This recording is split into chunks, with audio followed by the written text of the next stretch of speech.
மாமா, காஞ்சி போன பூமி எல்லாம் வத்தாத நதியை பார்த்து ஆறுதல் அடையும்.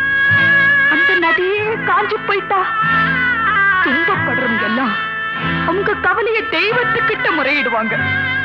ஆனா தெய்வமே கலங்கி நின்னா அந்த தெய்வத்துக்கு யாரால ஆறுதல் சொல்ல முடியும்? தானாடவில்லை அம்மா, சதையாடுது.